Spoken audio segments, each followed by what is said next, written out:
So, guys, this is the intro to the SEASUNSALSA Podcast episode 2. I'm remaking this intro because yesterday when we made the original, I didn't record first few minutes. In these first few minutes, I introduced the theme, which is the future of the social dance scene and the social dance events. So I had a really nice conversation yesterday with my three guests: Rudy Lopez, Anya Shagovska, and Joao Rocha, something like this. Joao, I hope you forgive me for the last name spelling. And in these first 2 minutes, I introduced themselves to you. However, I was lucky to see that I missed the recording, so I pressed the recording right at the time when Anya was starting to present herself. So I will leave this here, and I'll leave the second recording, and Anya is presenting herself. Thank you.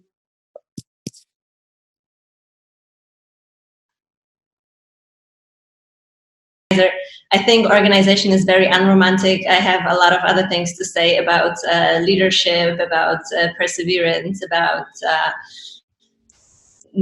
dance, not really just about organization. So I guess in my heart, I am still a dancer and an organizer because it just happened. Well, I think all your experience will be very valuable in today's discussion. So next guest, I will jump over the sea and introduce you one and only the man, the MC, the DJ, the artist, Tigre, which everybody knows actually as the Tiger, but his name is Rudy Lopez, a great guy that makes his presence known. How do you say? His presence doesn't look big when you see him, but you can hear him and you can feel his presence anywhere he goes. So we love working with him for many years. I learned also many things from him. He's also very capable businessman, also teacher, DJ, artist. He runs he's also behind the big brand Island Touch. And we know who is everybody involved in this brand. So, Tigre, let us know a bit about yourself. Thank you for having me. It's a pleasure and an honor to be with such amazing people from around the world. You said everything. Thank you so much. I live in Orlando, Florida now with my business partners and family members at Taca La Alemana. And we're here to hopefully answer some questions and figure out how we can work together and get through this thing. Thank you, Tigre. It's a very great pleasure to have you here with us, and I'm sure you will share some very nice insights. My last guest for today is a friend. Basically, I feel like a friend, although we don't know too much each other, but every time we communicate, it feels very good communicating with him. So I present you Joao Rocha. I can't pronounce the last name, so you need to do it. A guy that is like more than 20 years in the industry dancing, started dancing salsa, then one of the, let's say, pioneers pushing kizomba in Europe. Let's stick to not urban kids, but kizomba. I've been kind of watching your progress and what you do over online, and we met sometimes, and I think you are doing very smart things and quality things in the industry. So please introduce yourself to the audience that might not know you. Well, hello everyone.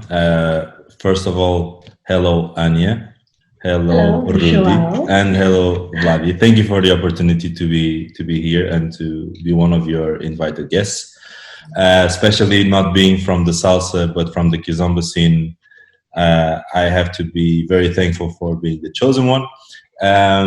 What you said is actually true. I started with salsa. That was my first passion, and then I found kizomba, and I still dance salsa, but kizomba just took my heart. So basically, you are also organizer. You organize events. Yeah, I organize events. I have 5 yearly events in general. Have our own dance school here in Frankfurt, where we live with my wife Giedre, and we teach abroad. Besides, I'm also a kizomba DJ. That's good. Look, you all guys are here. Had different roles in the dance community. So I think that is one of the reasons why I kind of decided to invite you to this. Besides being open-minded persons and very insightful, you have a lot of experience to share. So who better than you guys to talk about what is happening now in the dance scene?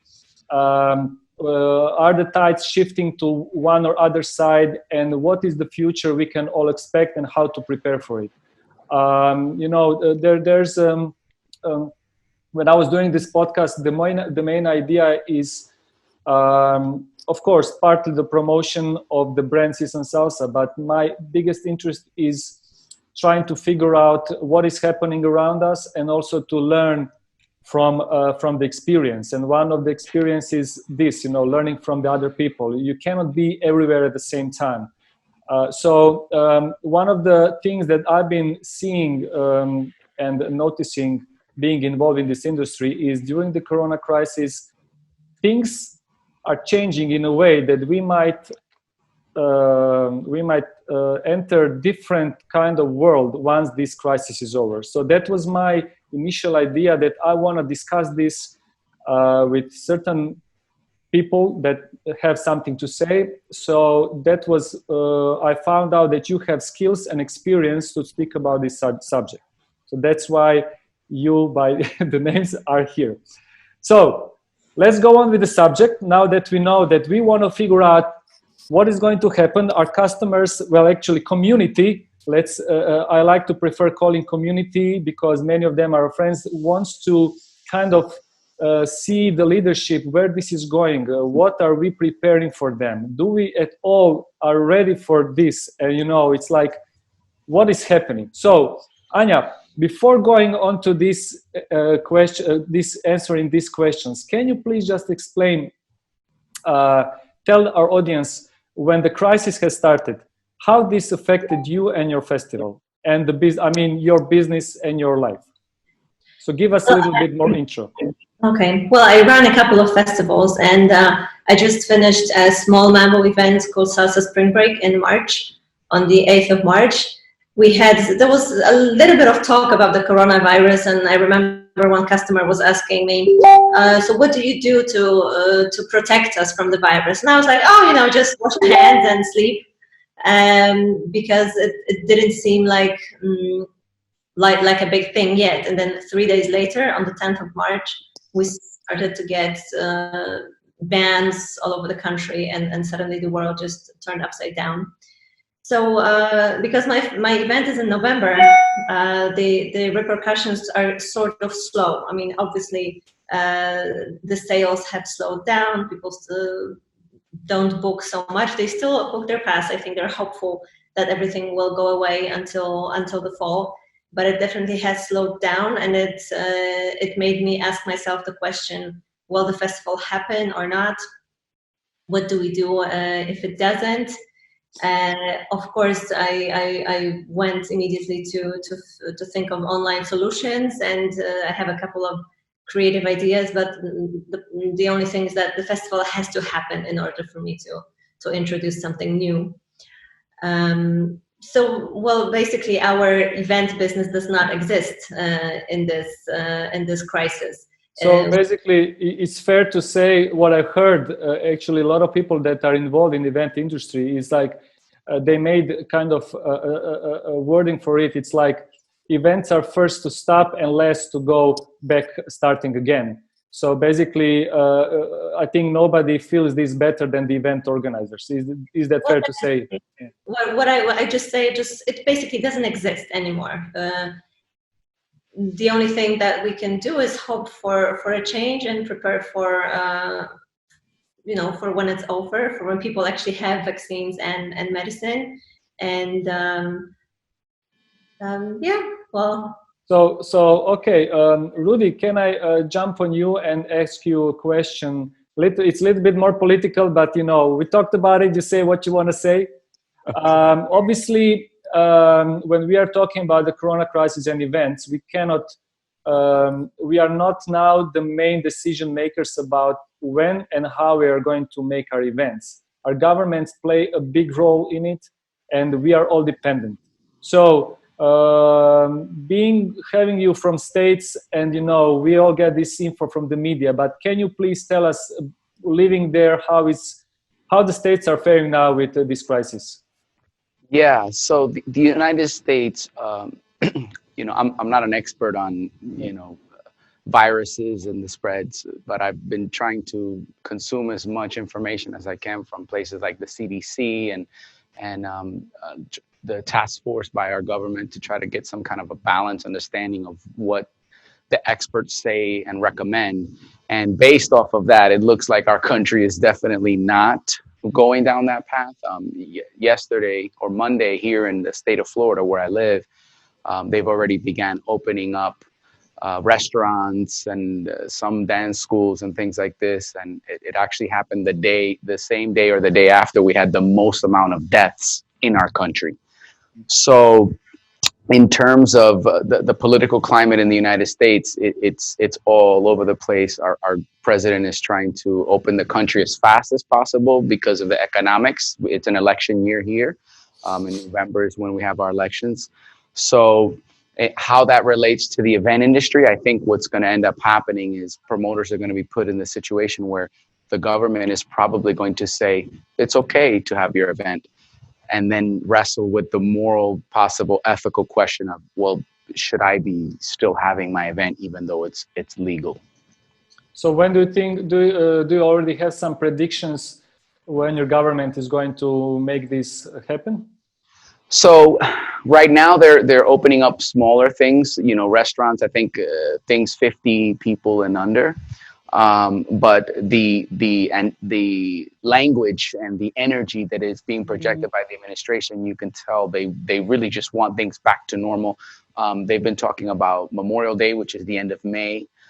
I wouldn't be surprised if by July, the US government says, do anything you want. Now, the only thing that may change that is obviously since they're opening up early now in May, unfortunately, you can have a big wave of new cases and more deaths, and then maybe that would cause the government to restrict and close things back down.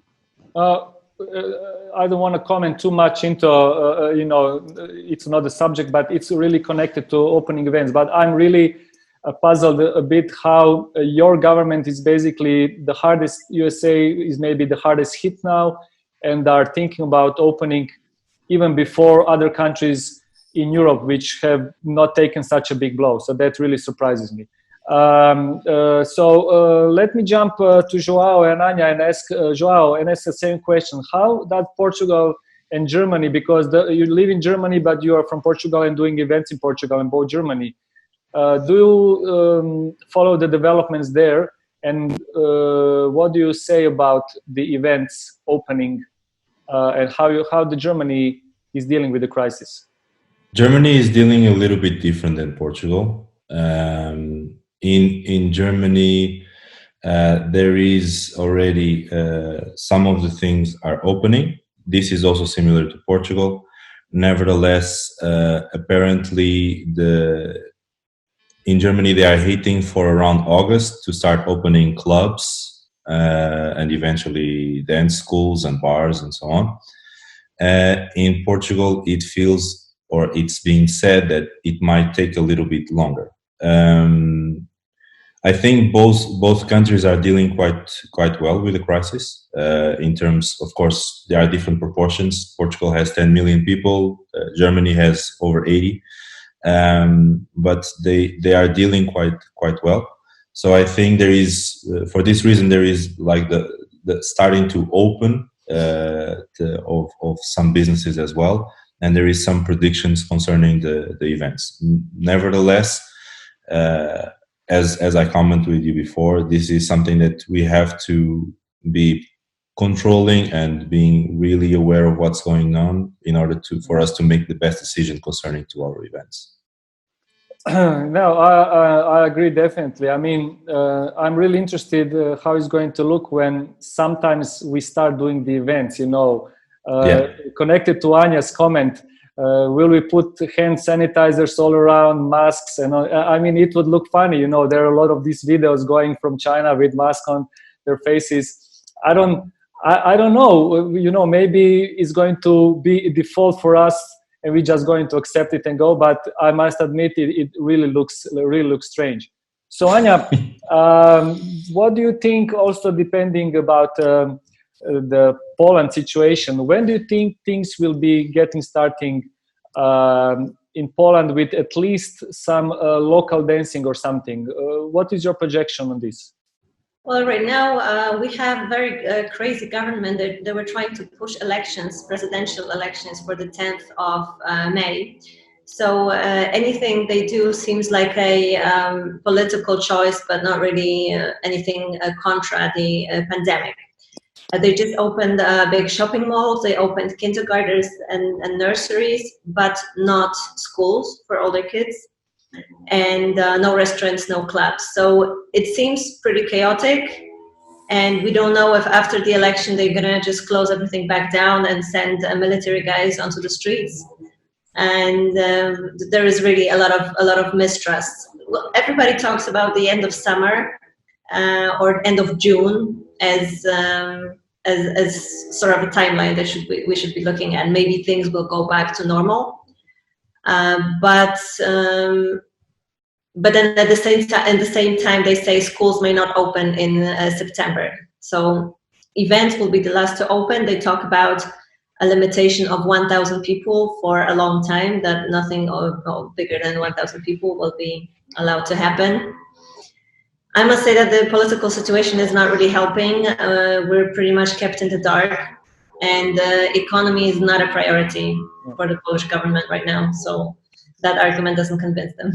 No, I understand. Look, we made, as a side note, we made a little survey because nobody of us can now predict when is going to be starting something. Of course, the situation is different in USA, in Portugal, Germany, so that even complicates things. We all know that a lot of our community travels, visit each other's events. So it's nobody knows yet how this is going to develop.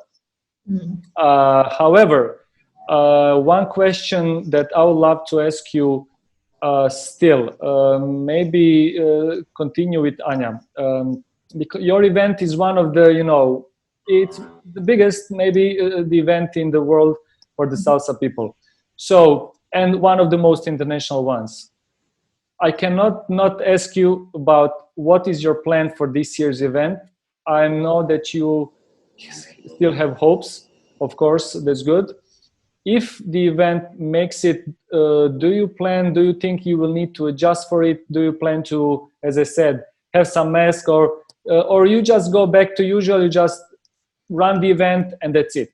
What do you think is going to happen and how do you prepare for it? I have 3 scenarios.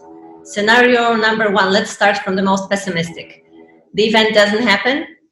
There are still bans against events, and we move it to 2021. We will not be looking for any alternative date. We just go straight to November the next year. Okay. And so basically postponing the event for the next year. Good. What you did, right? So that's one strategy. The other scenario is that everything is safe, everything all clear, everybody travels, and we host an event that's even bigger than ever because everybody's hungry for dance and we cannot fit people, and it's boom, So that's the scenario number 2. And there's a scenario number 3 that we do the event smaller than usual. Smaller because traveling is expensive, because people have lost their jobs, they have debts, they're not in the mood for entertainment and spending, because flight tickets are expensive, because the whole business just got turned around and traveling has become expensive. So we do something a lot smaller, and so that's one thing, smaller. And then we also offer an online access. We run it really professionally to just create a stream. And we will be charging for some small sums done professionally, and also an access to the festival's platform for the entire year.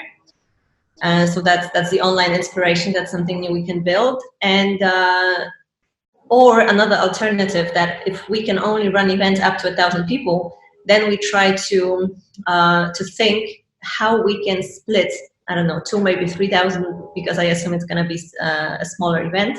we split into 3 hotels. We run a Mambo hotel, run a sensual hotel, run a Cuban hotel, so that we stay legal within the limit of 1,000. But that, of course, presents other challenges. There's no VIP pass. You cannot go to every party. You can choose your theme only, right? Because the idea is that people don't mix, and we know exactly the amount of people we have.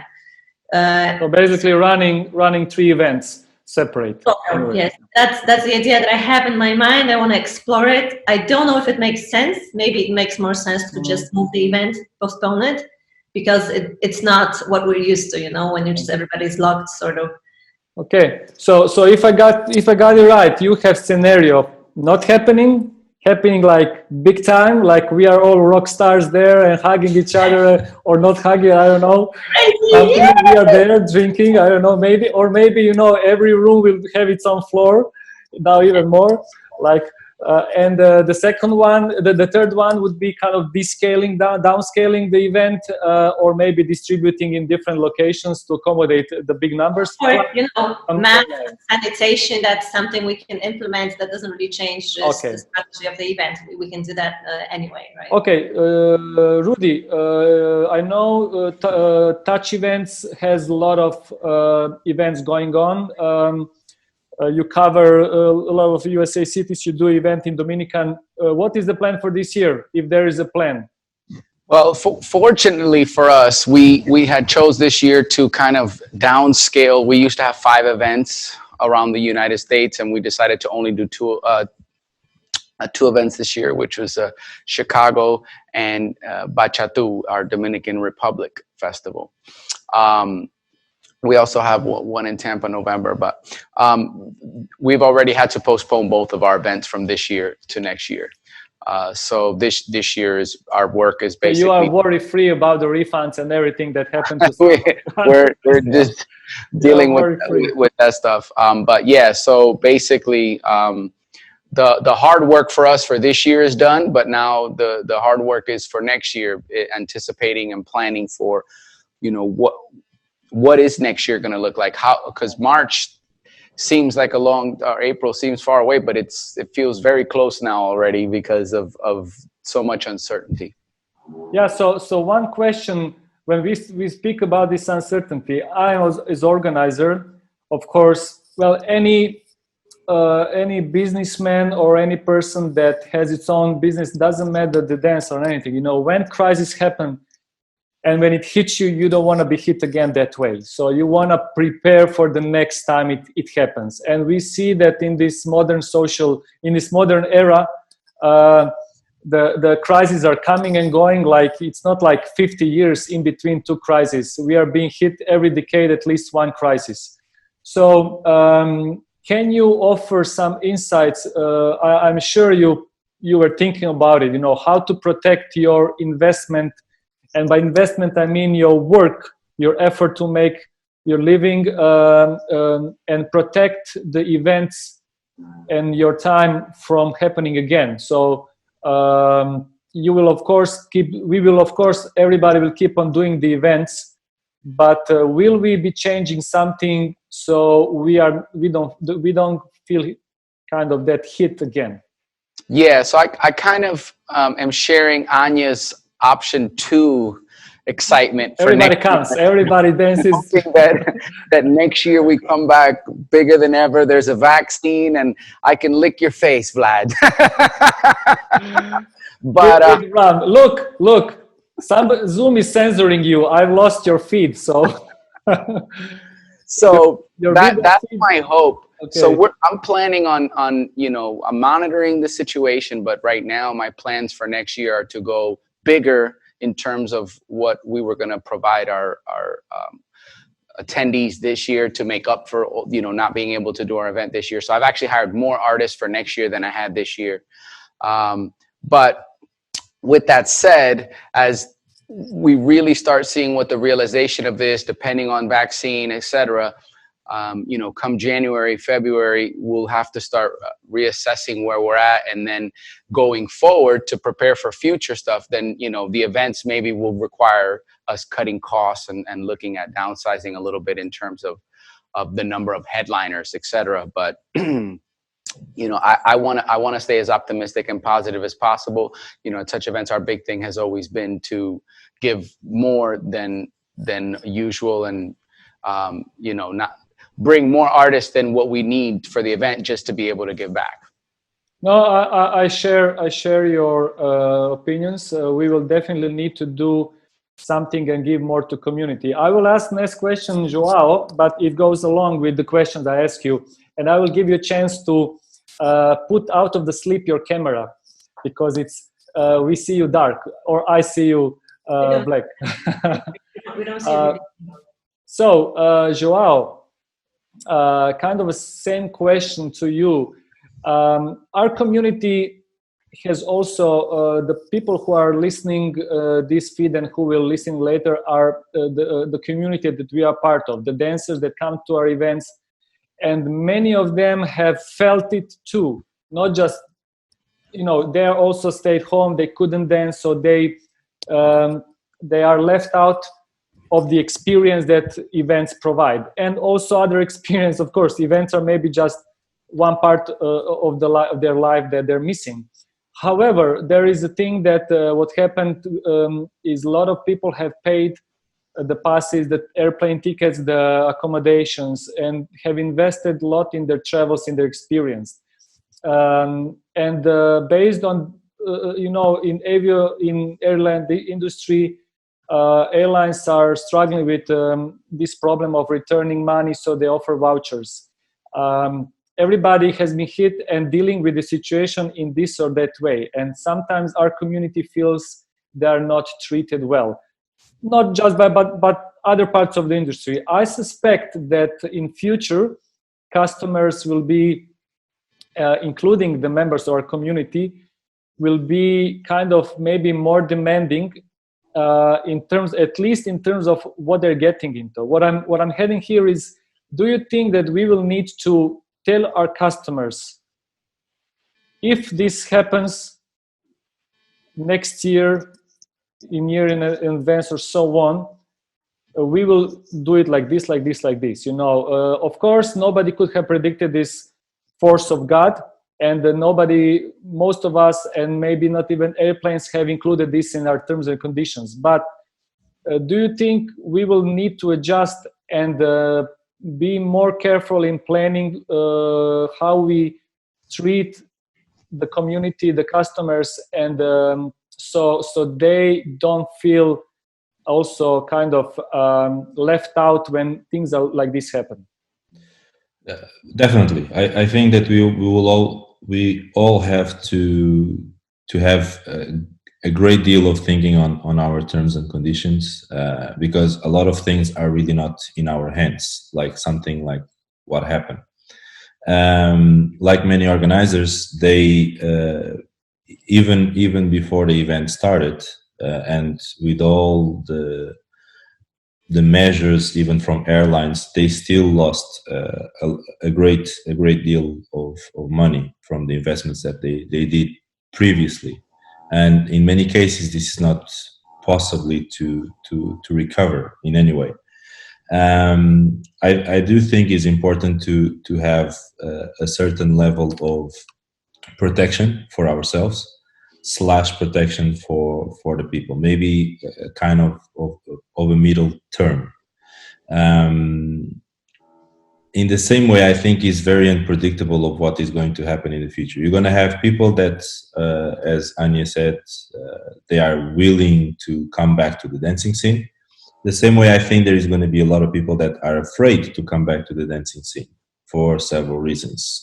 Maybe because they have someone in the family that can get in a bad shape in case of contagious, or many other reasons. There are people that are simply afraid for themselves to get something like what happened right now.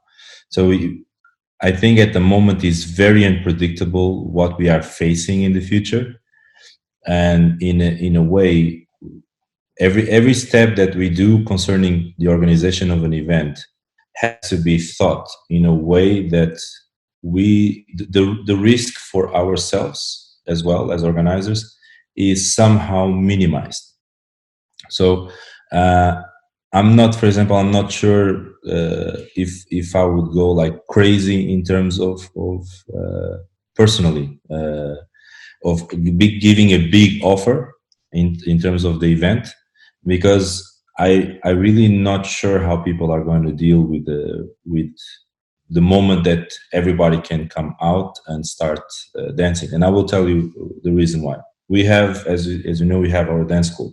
So we are facing here two situations. We have people that they want to go no matter what. Even yesterday, I got someone asking me for us to do a presential private class, and we said no, sorry, we are only doing it online. We are not doing it at the moment until the government says so. We are not going to do anything in person.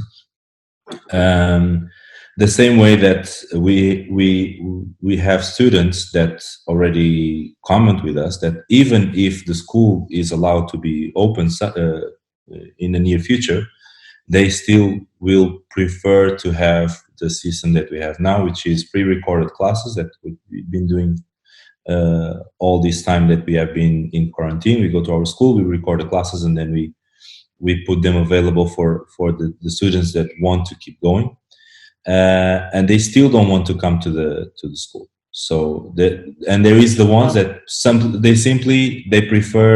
they prefer not to have and to wait until the school is open, because for them video and online classes is not good for some reasons, because some are alone, some they don't feel enough support in order to progress, so they don't see so much a benefit from online classes. So you have the two worlds, and we know we have to learn how to deal with these two worlds, which at the same time, as anything that is bad in the world always brings opportunity. So just to stop you, you already went to the next subject. Okay. So my question, let me get back to the main original question about preparing for as organizers for the future, preparing our events. What I think, as far as this crisis, the good thing is the crisis hit all industries, all individuals, everybody. So it didn't happen to certain event. And then if it happened to certain events, some crisis, and then you just say to your artist, look, I just cancel my event, bye-bye. It wouldn't be good, that's not how but true. I see that all parts of the government, all parts of our community understood that this is nobody's fault. So artists are very aware that when event cancels, they did not reach out and tell, look, but I need to get paid. Community was community supportive. In most cases, they don't ask for the refunds. Of course, some do, which is understandable. Life is tough. But what I'm getting, next time it happens, it might not be the case. Because first time you are surprised, but the next time, we can prepare to the certain point. If it happens, this is how we're going to deal with the situation. So that is what I'm heading into. I think we will need to change our terms of conditions, prepare for things to come, speak both with community and the artist. And when it happens, if it happens, this virus, second virus, third virus, whatever, we are kind of already know step 1, step 2, step 3.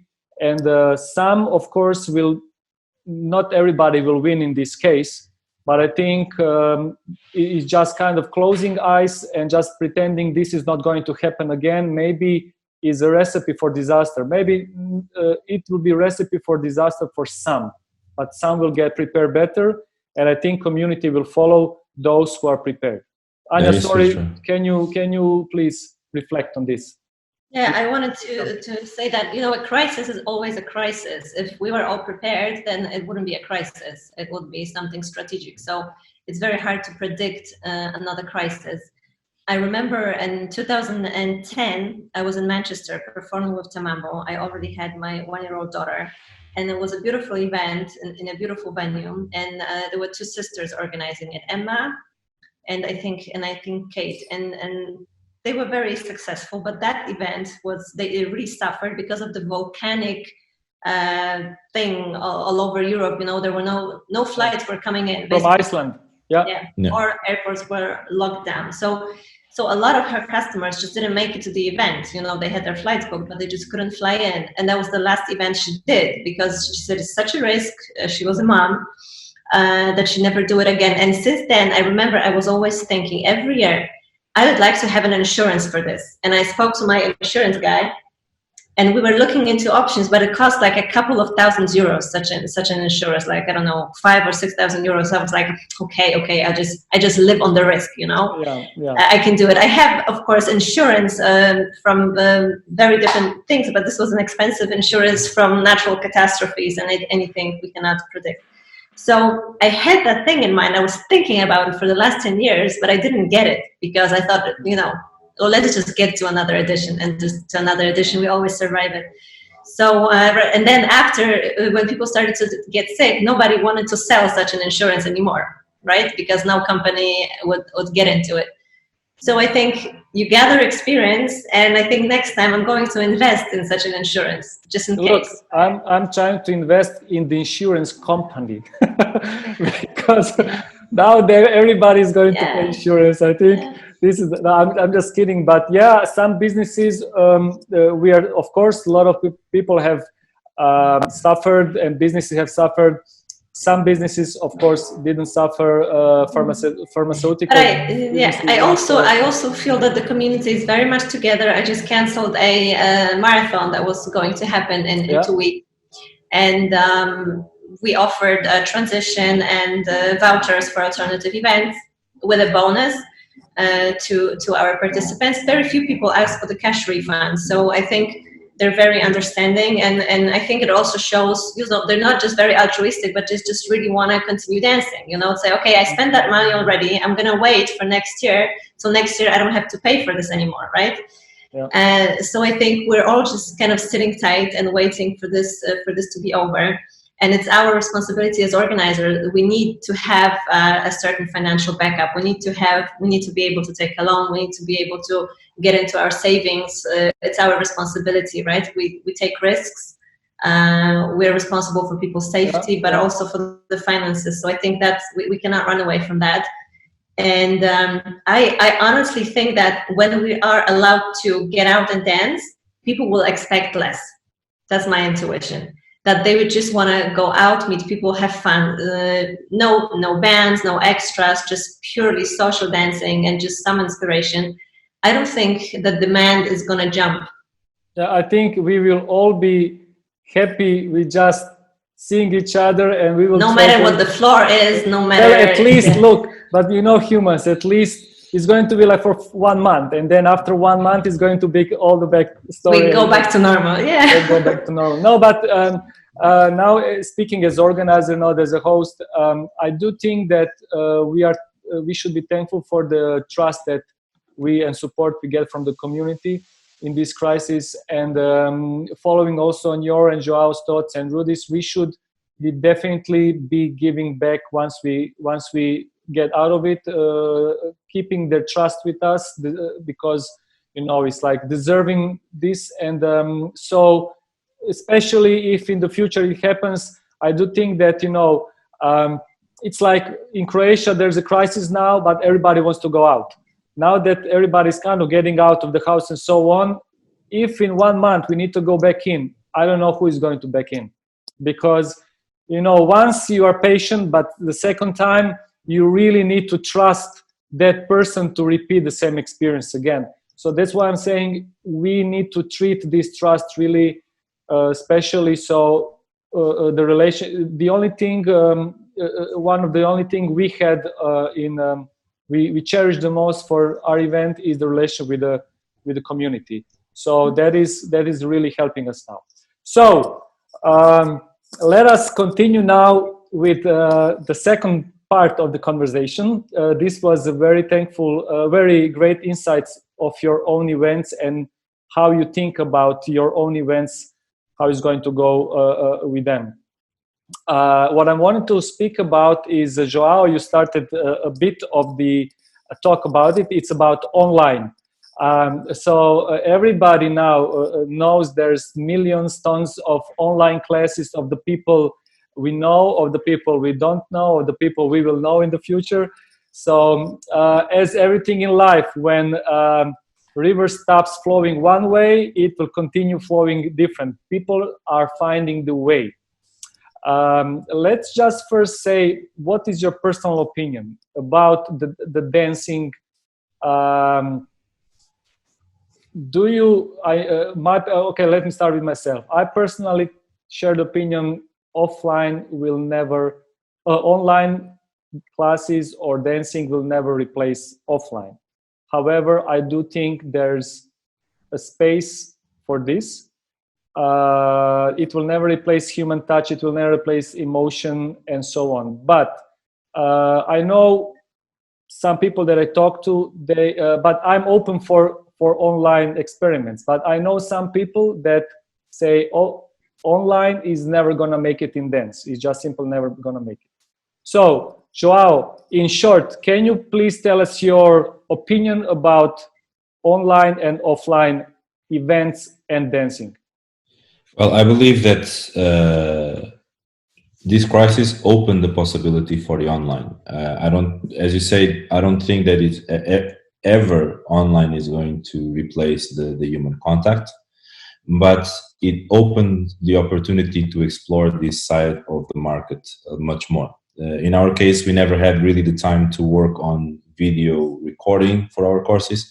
Now we are going to be able to offer online courses, and when we can open the school, presential courses. So we, instead of hitting the market in one way, we're going to hit the market in two ways. And I have a feeling that many festivals are going to end up going on the same process as well. So I believe that the same way that Annie already thought about it, I already thought about it, that, for example, and for sure would happen the same thing if any of you, Vladi or Hudi, would do an event, is hitting those people that would love to be in the event, would love to have some kind of experience concerning the event, but they don't have the possibility, sometimes time, sometimes financial, any other sort of reasons to be able to attend in a way that event.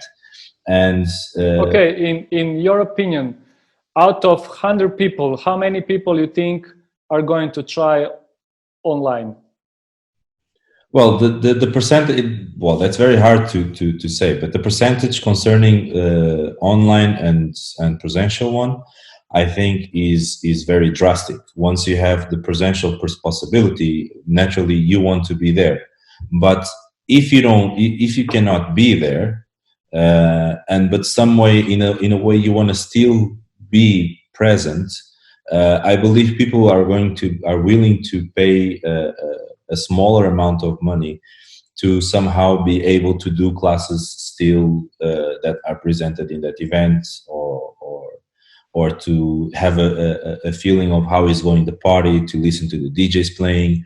So in a way, they still are present in the event. They are still able to participate in the event in a certain way, even though not the most desirable, but in a way they are not missing out. So I think there is going to be the possibility to run the two sides, and in a way to explore better the other side that we didn't have thought about it until this happened, especially when we have people coming from all over the world. For example, you have someone that came from Australia and they love the event, but they cannot be this year for a certain number of reasons. But for a small fee, maybe they are still in the possibility to experiment, and I think they would go for it. So out of 100, how many? I would say that eventually between 5 to 15%, I would go for it. How much? 5 to 15%. We'll try. Yeah. Okay. Did you consider doing diplomatic career or something? You're good in avoiding. You're good in avoiding the direct answers. Good. Look, don't worry. I'm just Anya. What is your? Sorry, Rudy. What is your opinion about offline and online? Island Touch has been successfully running the online business for many years. I would dare to say that one of the reasons Alemana and Ataka are not traveling so much is they found a new way of new branch business, and rightly so. I think they had a vision. They work very hard. They did very smart things, moves, and they actually, for them, is not at all the question if there is online versus offline. It's like both works. So can you please tell us a little bit more about this? Yes, I have a background in information systems management. That's what I went to school for. So everything, I always run it through that paradigm of how can we use technology in whatever it is that we're doing. And Tell us all the secrets. Tell us all the... So we've been doing online classes for over 5 years, and we actually started implementing sharing our shows and workshops online over 3 years ago. So doing virtual festivals. I had an idea, 4 or 5 years ago to do an online virtual festival. And so we started testing that and seeing how people would respond about 3 years ago. I would like to disagree with everyone. I do think there is going to be a time when online will overtake offline, and that's when we have the virtual reality.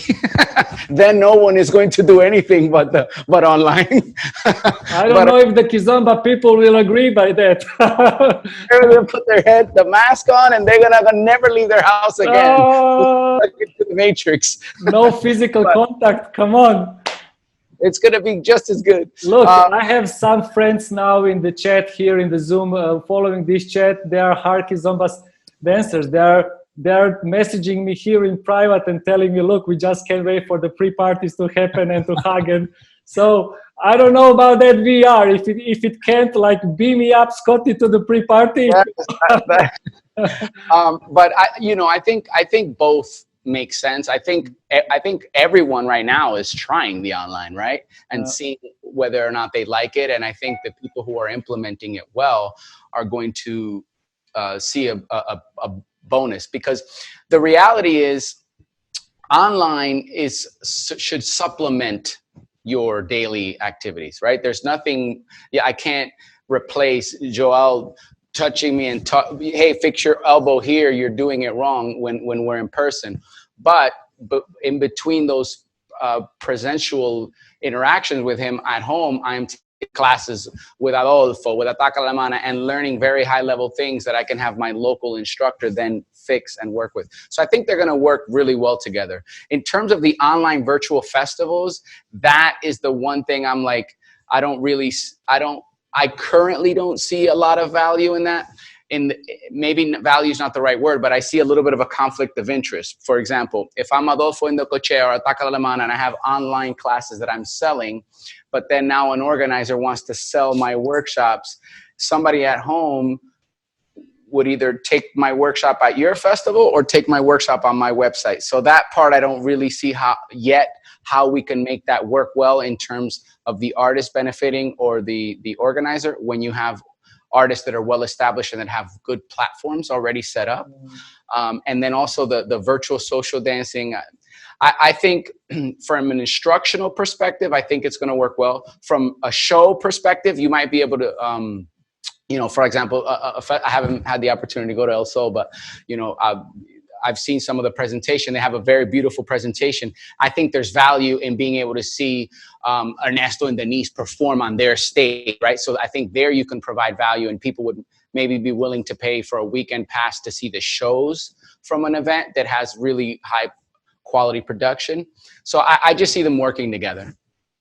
Yeah, I mean, now we are entering kind of arena of some other industries. Like if we go to sport industry, we have, like everybody know for UFC, they have a pay-per-view program, but they also earn from sponsorship. But do you think the dance is attracting people enough to watch it online? So that's getting back to my original question, offline versus online, or they will always rather go consume it offline?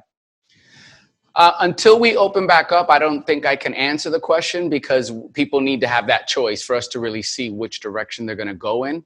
But right now, during quarantine, our online subscriptions have doubled. So people are definitely willing to do it now. But that's because it's really the only choice they have. So we need to make the one episode in 1 year then. Exactly.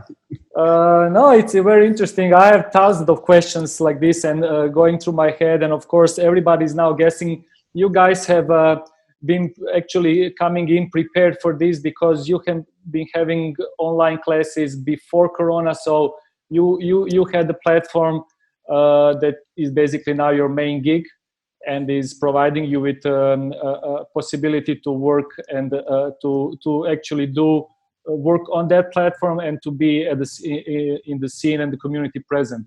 Anya, what is your thoughts about online versus offline? And also a question connected to that. Do you see that events offline, I need to call them now offline just for the simple ways to address them, that offline organizers of offline events will need to jump on the board to be current, or they will lose the followings or something? What do you think will happen in the future with that? Well, we're all speculating here. No one really knows. Yep. It's always good to stay ahead. So I think it's good to experiment with this online offer. I already thought about offering the access to shows and also DJ sets and also all the classes, and then also keeping it or on a platform that's available for the entire year for people, so they can have their solo experience throughout the whole year, and then create a platform when you give more value. Maybe you do some, inspiring lectures with the artists or other things. So I do have that vision as an extra, a little bit extra, like keep the solo experience throughout the entire year. But for that to happen, you need to have a physical offline solo experience, so you can prolong it for the next 12 months. It cannot happen without it. I think the online classes, when everyone has just jumped into this, I'm thinking for when I was an active instructor a couple of years ago, because I stopped teaching when I was pregnant with my son 2.5 years ago. It just seemed too much. And I always had this dilemma because I come from a ballet background. So I was teaching salsa, and I was always very frustrated because if you don't have strong legs, strong feet, then you're never gonna look, as a dancer as I want you to. So if at that point I could teach a salsa class and then I could refer people, if you want to strengthen your feet to look super elegant, go and get my online course.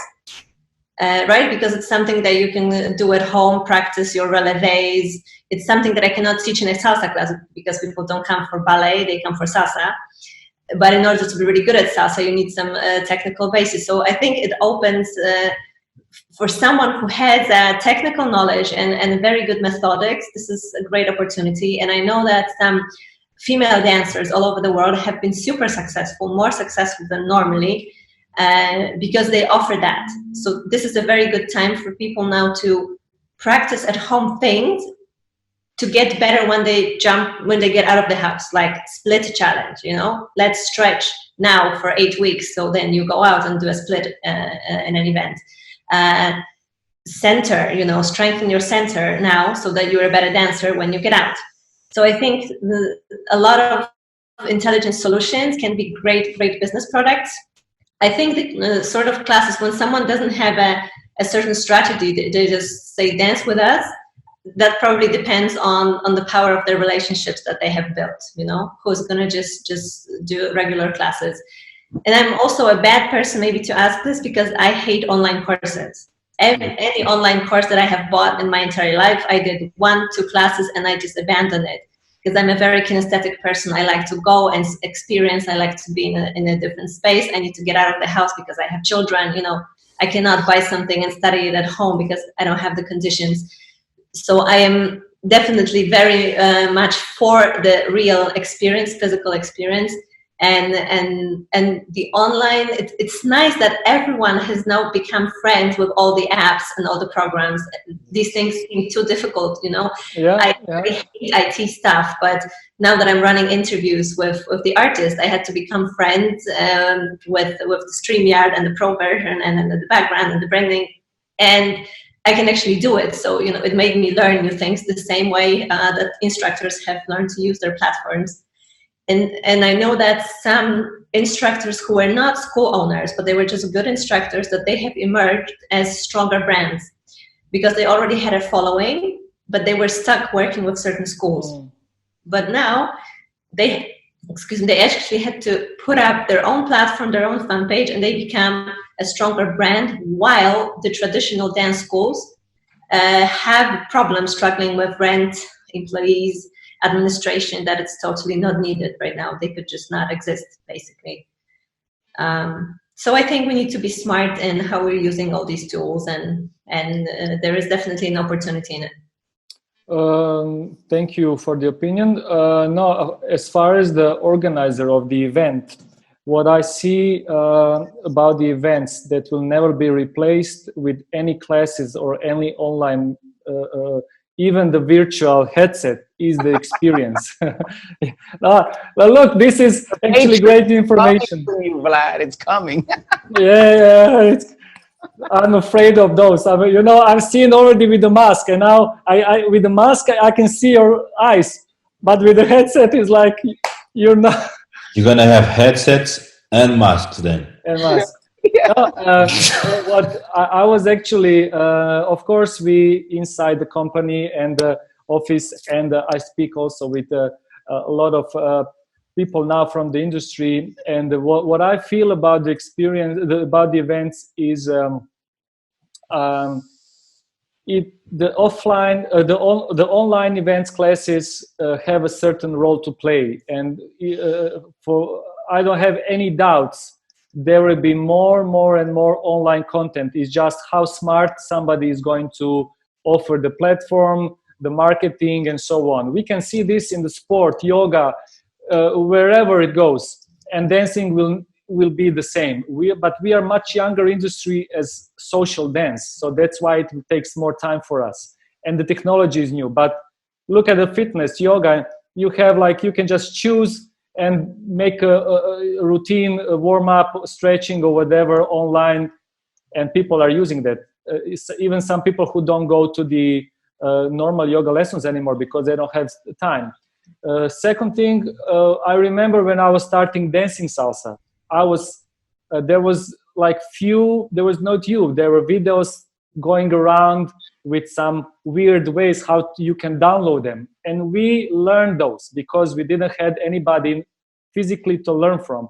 So now that the videos, the online is here, if I remember my passion there for dance, I would consume like 5 hours, because I had time, I didn't have kids, no big obligations, I had money, so I could do with my time whatever. And I think if we look, we need to judge about who our community is, what they want to do it, and obviously there's a big demand for it.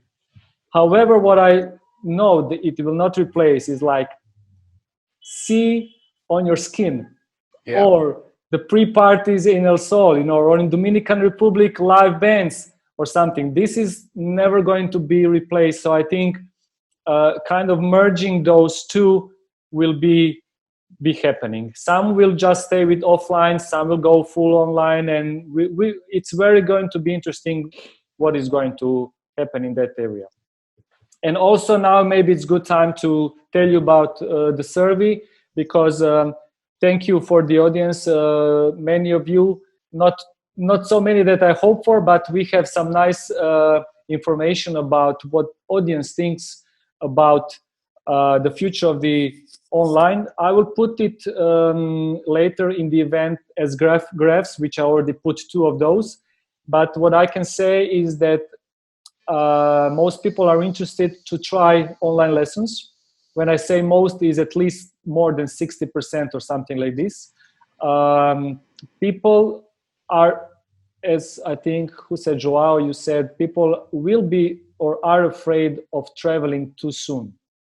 So some predictions are that most people predict there will be no traveling to international events this year, which doesn't mean it's not going to happen. This is all in the area of people's thinking prediction.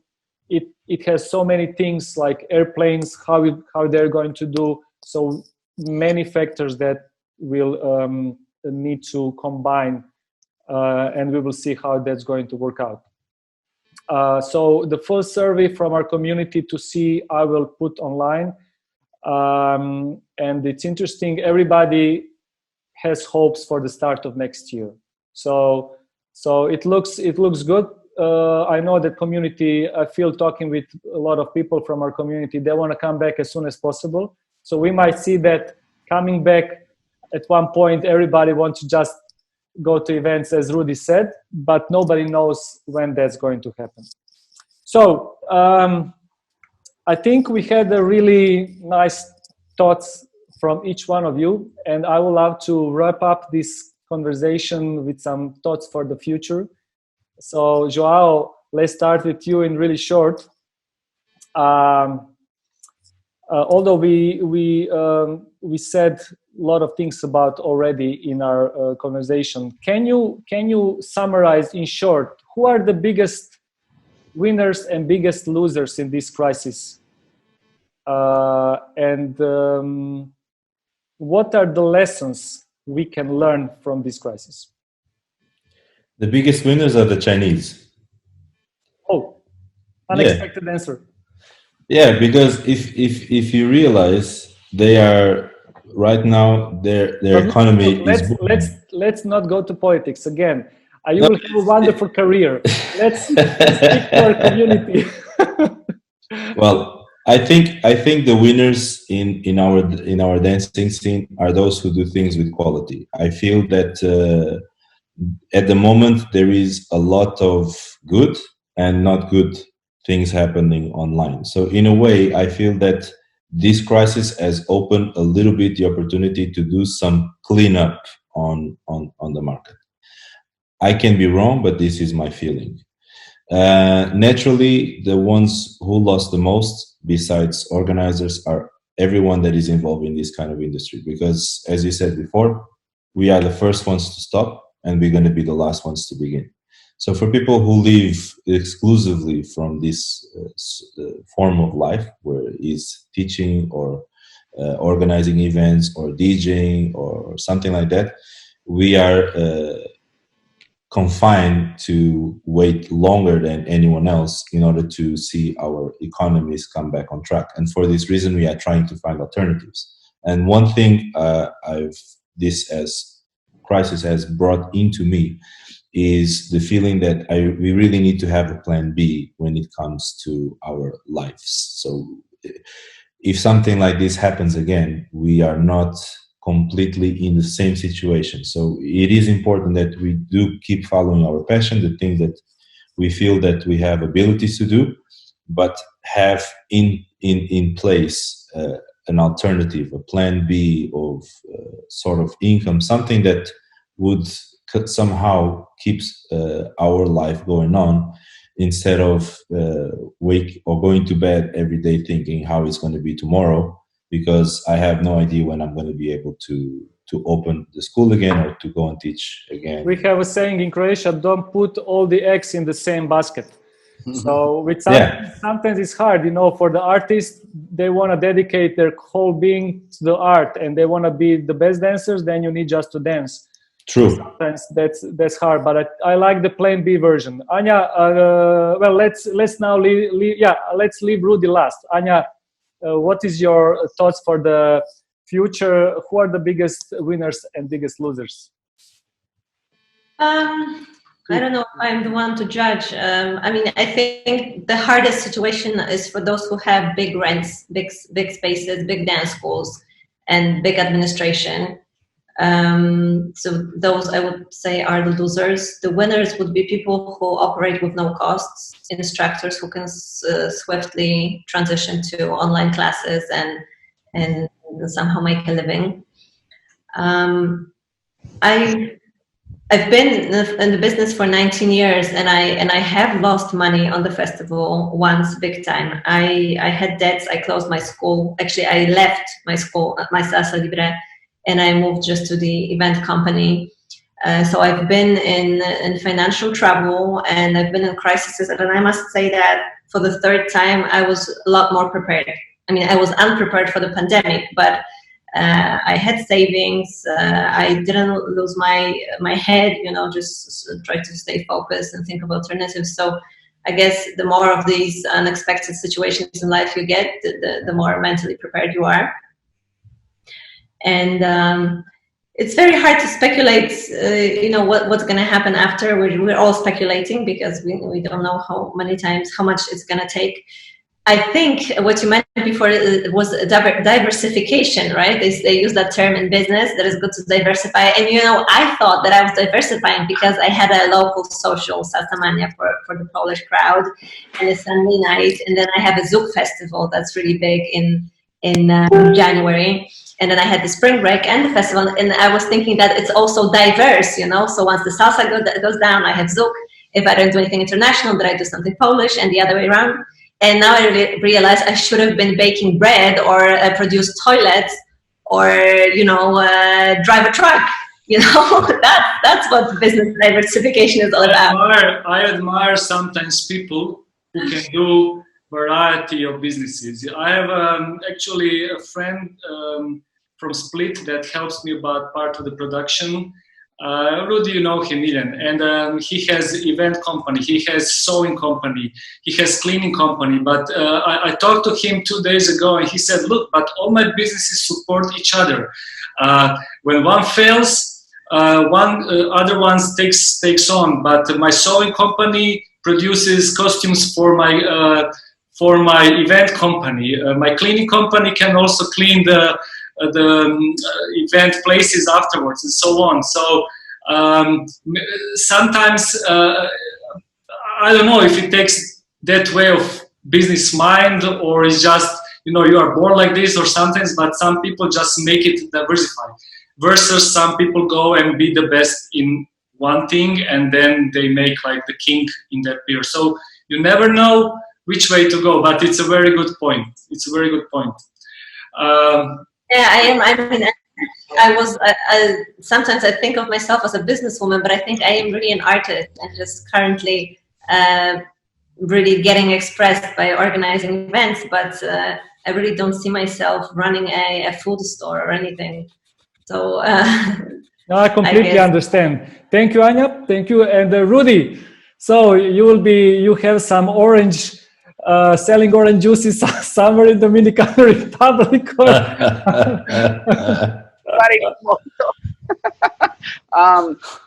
I couldn't agree more with Joel and Anya. I think everything they shared made total sense.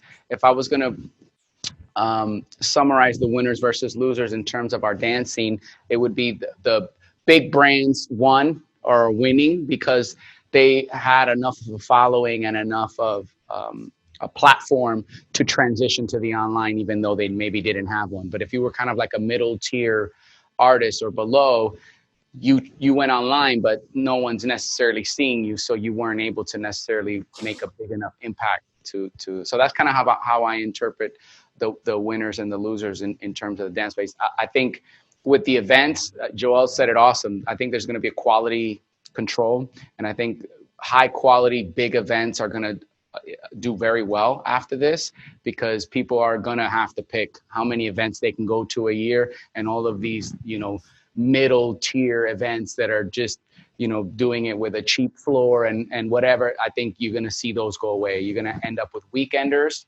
which is one artist in a studio or something, and then the, SEASUNSALSAs and El Sols of the world. I tell every artist that comes to me for business consultation, I say, you have to diversify your revenue stream, and you could diversify it within the dance community, which is, we try to lead by example, having online classes, having franchise teams, having your social media, monetizing that. And so, the whole purpose of all this hard work of becoming an expert and amazing dancer should be to leverage this, but you can't do it alone. So artists, find somebody who knows the business side of things to help you with it. Talk with Rudy. No, don't talk with me. I have my consultations online, $100 an hour. Let them to somebody else. I don't have time. Yeah. You first heard it on the SEASUNSALSA podcast. Look, guys, these are our great closing thoughts. If I remember good, quality, diversification, and teamwork, and the consulting good business advices some weapons that we can arm ourselves and prepare for the future as far our businesses are concerned. Yeah. I'm sorry. There was one other thing. I didn't mean to interrupt. I apologize, but this is not related to the business side of things, but it's something that I think is very important that we've been trying to implement. And I don't know if it's a global thing, but at least in the US, May is Mental Health Awareness Month. And I think it's important that we all try to take time to better ourselves. Like Anya mentioned, people are doing the stretch challenge so that they can be more flexible physically. But I think it's important that we all try to find our own way to be strong mentally, whether meditation, prayer, religion, philosophy, whatever it is. But let's not forget to take care of our mental space during these tough times. Yeah, maybe that is one of the best things to finish with, because sometimes speaking about the future brings anxieties. Especially when uncertain future is ahead, people don't know where to go. Our system is programmed in that way that brings anxiety. So taking time for ourselves is very important. Connecting with friends and each other. So just want to we have one question in the chat.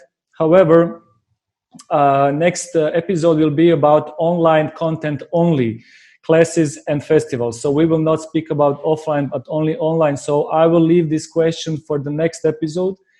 The question is about how can we reproduce the excitement and experience of the offline events in the online world. And in my opinion, that is the biggest challenge of online. So let's speak about this in the next episode. Guys, thank you so much for being here. We wrapped it up. It was not 50 minutes. It was longer as we suspected. But look, we are all investigating some new space here. Thank you for all the audience. I can just say hi to the people that have real names. Mo, thank you very much being here. Chris, thank you very much. Dado, thank you so much. Davor, Dejan, Dinka, well, she's in the next room. Lisa, thank you very much. Marta, thank you very much. Mo, thank you. Patrick, thank you very much. So, if I didn't recognize anybody because you have a short name, sorry. So, I hope to have you again sometime in the future. We, of course, be in touch as we always are in touch, and I hope we see also in person very soon as possible. Vala puno. Thank you, guys. Stay safe and all the best in your further ventures. Thank you for you as well. Nice being with you guys. Thank you. Thank you very much. Thank you, our audience. See you next time. Bye-bye. Bye. Bye-bye.